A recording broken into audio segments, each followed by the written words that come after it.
கர்த்தருக்கு ஸ்தோத்திரம். Welcome to fast and poster. இந்த நாளுக்கான தேவனுடைய ஆசீர்வாத வார்த்தை 90ஆம் சங்கீதத்தின் 17ஆம் வசனத்தை நான் உங்களுக்காய் வாசிக்கிறேன். எங்கள் தேவனாகிய ஆண்டவரின் பிரியம் எங்கள் மேல் இருப்பதாக, எங்கள் கைகளின் கிரியை எங்களிடத்தில் உறுதிப்படுத்தும். ஆம், எங்கள் கைகளின் கிரியை எங்களிடத்தில் உறுதிப்படுத்தி அருளும். கிறிஸ்துவில் பிரியமான தேவ ஜனமே, இந்த கால ஓலை உங்கள் யாவருக்கும் இயேசுவின் நாமத்தினாலே என்னுடைய அன்பின் வாழ்த்துக்கள். இந்த பிப்ரவரி மாத ஆரம்பத்தில் நாம் கடந்து வந்திருக்கிறோம். நேற்று முதல் நாள் உங்களுடைய ஆராதனையிலே பங்கு கொண்டு இருப்பீர்கள்.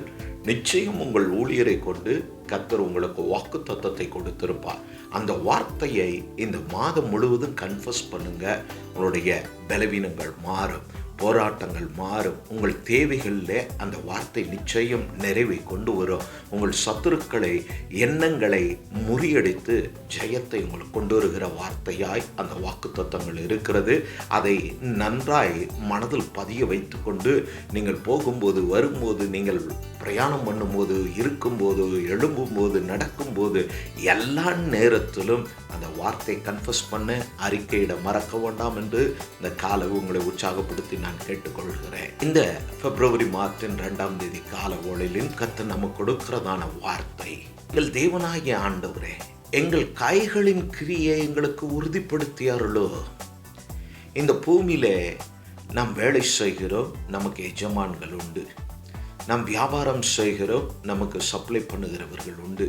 இப்படி ஒவ்வொன்றுக்கும் மேலான நபர்கள் இருக்கிறார்கள். இவர்கள் எல்லாம் இருந்தும் நாம் கர்த்தருக்கு பயந்து நாம் பிரயாசப்படுகிறோம். ஆனால் உங்களுடைய எஜமான்கள் அதை ஏமாற்றுகிறார்கள், வஞ்சிக்கிறார்கள், உங்களை மோசப்படுத்துகிறவர்களாயும் இருக்கலாம். வேதம் அதற்கு நமக்கு நல்ல ஆதாரத்தையும் ஆறுதலான வார்த்தையும் கொடுத்திருக்கிறது. எஜமான்களே, நீங்கள் உங்கள் வேலையாட்களுக்கு, உங்களிடத்தில் கூலி செய்கிற கூலியாட்களுக்கு, உங்களுக்கு அடங்கி இருக்கிற உங்களுக்கு தொண்டு செய்கிறவர்களுக்கு, வேலை செய்கிறவர்களை வஞ்சியாதபடி எச்சரிக்கையாயிருங்கள். ஏனெனில் அவர்களுக்காய் உங்களை விசாரிக்கிற தெய்வம் ஒருவர் உண்டு என்று சொல்லி, அந்த தெய்வம் வேற யாரும் அல்ல, நீங்கள் ஆராதிக்கிற, நீங்கள் நம்புகிற, உங்களை ரட்சித்த உங்கள் இரட்சகராம் இயேசுவின் நாமமாகும். ஆதலால் தைரியப்படுங்க. யார் வஞ்சித்தாலும், யார் ஏமாற்றினாலும் தெய்வம் அதை திருப்பி கொடுக்க அவர் வல்லவரும் போதுமானவருமாய் இருக்கிறார். நடந்ததான ஒரு சாட்சி. நான் இந்த பெங்களூருக்கு 2017 டிசம்பரில் இந்த ஊழியத்தை துவங்கினோம். நம் ஆலயம் இருக்கிறதான பகுதியை ஒரு நாள் நான் உங்களுக்கு காண்பிக்கிறேன், அதை பதிவிடுகிறேன். அப்பொழுது உங்களுக்கு புரியும். இப்பொழுது அந்த நிலைமை கொரோனாவுக்கு பின்பு 2023க்கு அப்புறம் அந்த ஏரியாவே மாற்றத்தை கண்டது. அதற்கு முன்பு ஒரு இருள் போன்ற பகுதியாய் காணப்படும். நானும் அந்த வழியே பிரயாணம் பண்ணுவதில்லை. ஏனெனில் போவதற்கு கூட ரோடு இல்லை. நடு ரோட்டில் 2 கல்லை வைத்து அதை வழிபடுவார்கள், எல்லைக்கல் என்று சொல்லி. அதையும் இப்பொழுது அப்புறப்படுத்தி பாதையை செவைப்படுத்தி இருக்கிறார்கள். அந்த இக்கட்டான நேரங்களில் ஸ்ட்ரீட் லைட் இல்லாத, ட்ரைனேஜ் இல்லாத, வாட்டர் ஸ்பெஷாலிட்டி இல்லாத அந்த பகுதியில் தான் ஆலயத்தை ஆரம்பித்தும் இப்பொழுது கர்த்தருடைய பெரிதான கிருபையில் தொடர்ந்து ஆராதனை நடந்து கொண்டு இருக்கிறது. அந்த ஆரம்ப நாட்களில் 2018 பிப்ரவரி மாதம் ஒரு சகோதரி ஓடோடி வந்தார்கள். யாரோ விரட்டுவது போல பயந்து வந்தார்கள். இப்போது நேராக ஆலயத்தில் லைட்டு எரிந்து கொண்டு இருந்தபடினாலே நேராக உள்ள வந்துட்டாங்க. ஸோ ப்ரேயர் அன்னைக்கு பைபிள் ஸ்டடி நடந்து கொண்டு இருந்தது. எல்லாரும் சேர்ந்து அன்னைக்கு அவர்களுக்காய் என்னவென்று விசாரித்து ஜெபித்தோம்.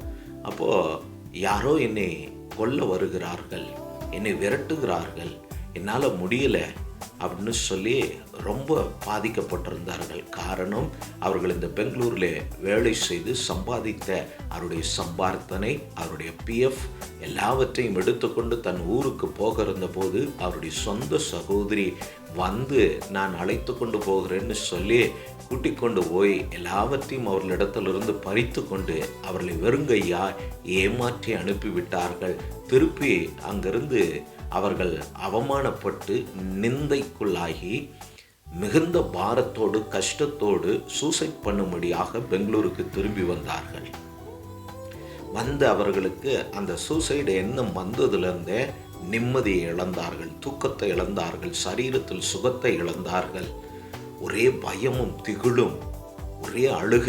நாங்கள் சபையாய் சேர்ந்து அவர்களுக்காய் நாங்கள் ஜெபித்து அந்த சகோதரி அவர்களை ஏமாற்றின அவருடைய சொந்த சகோதரியை கர்த்தர் சந்தித்து அவர்களை திருப்பி கொண்டு வாரும் என்று சொல்லி ஏறக்குறைய இவர்கள் இந்த பெங்களூருக்கு திரும்பி வந்த பல வருடங்களும் கடந்து போனது என்று சொன்னார்கள். அன்று ஜெபித்தோம். நாங்கள் சொன்ன வார்த்தை அவர்களுக்கு ஆறுதலாக இருந்தது. அவர்களை ஆட்கொண்டு இருந்த அந்த அசுத்தாவியும் அவர்களை விட்டு போனது. கர்த்தர் விடுதலை கொடுத்தார். ஒரு தைரியம் வந்தது. அதே அடுத்த வாரம் வெள்ளிக்கிழமை உபவாச ஜெபத்திற்கு அவர்கள் வரும்போது சந்தோஷத்தோடு கடந்து வந்தார்கள். சிரித்த முகமாய் வந்தார்கள். என்னவென்று கேட்டேன். இத்தனை வருடங்களாய் ஏமாற்றின என் தங்கை, ஃபோனுக்கு ரிப்ளை கொடாத என் தங்கை இப்பொழுது என் பணம் முழுவதையும் கொண்டு என் கையில் கொடுத்து விட்டார். இயேசுவுக்கு நன்றி சொல்ல நான் வந்தேன் என்று சொன்னார்கள்.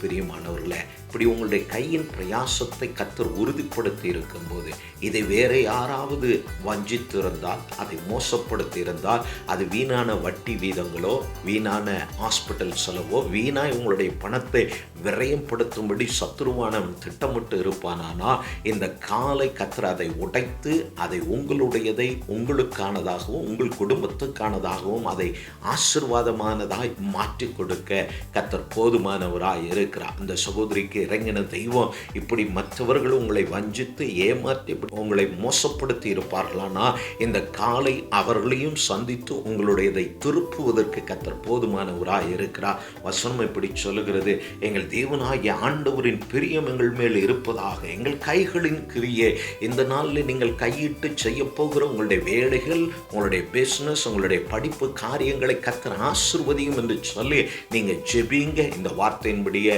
கர்த்தர் அதை உங்களுக்கு உறுதிப்படுத்தி கொடுக்க அவர் போதுமானவர். அந்த சகோதரிக்கு மாத்திரமல்ல, இந்த காலை இதை கேட்டுக்கொண்டு இருக்கிறதானே, எனக்கு இப்படி ஒரு காரியம் நடக்காதா, என் வாழ்விலே கர்த்தர் இப்படி ஒரு மாற்றத்தை செய்ய மாட்டாரா, நான் எதிர்பார்த்தது எனக்கு என் கைக்கு வந்து லபிக்காதா என்று சொல்லி அவளோடு வாஞ்சிக்கிற எதிர்பார்க்கிற தெய்வ பிள்ளைய உன் மன விருப்பத்தின்படி செய்து இந்த காலவோடு உங்கள் கையின் கிரியை கர்த்தர் உங்களுக்கு உறுதிப்படுத்தி அருள அவர் போதுமானவரும் வல்லவருமாய் இருக்கிறார். இதை பரிசுத்தவான்கள் எழுதும்போது அவர்கள் பல பாடுகளின் ஊடே கடந்து வந்தார்கள். அந்த விடுதலைக்கு முன்பு எகிப்திலே அவர்கள் கடைசி நேரத்தில் ரொம்பவும் கஷ்டப்பட்டார்கள். ஏறக்குறைய 400 வருடம் அவர்கள் வஞ்சிக்கப்பட்டு இருந்தார்கள். ஒரே ராத்திரி அவர்களுக்கு எந்த தீர்க்கதரிசியும் இப்படி நடக்கும் என்று சொல்லவில்லை. ஆனால் முன்பு தெய்வம் சொன்னதான வார்த்தையின்படியே அக்காலங்களில் எழும்பி அவர்களை தைரியப்படுத்த யாரும் இல்லை. மோசேக்கும் தெரியாது இப்படி எல்லாவற்றையும் சுரண்டி எகிப்தே திவால் பண்ணி வருவார்கள் என்று சொல்லி கம்ப்ளீட்டா எகிப்தை அன்று திவால் பண்ணாங்க. இன்னை வரைக்கும் எகிப்து தலை தூக்கி நிற்க முடியாத ஒரு தேசமாய் அது மாறினது. தெய்வம் வல்லவர், இன்று மாறாதவர்.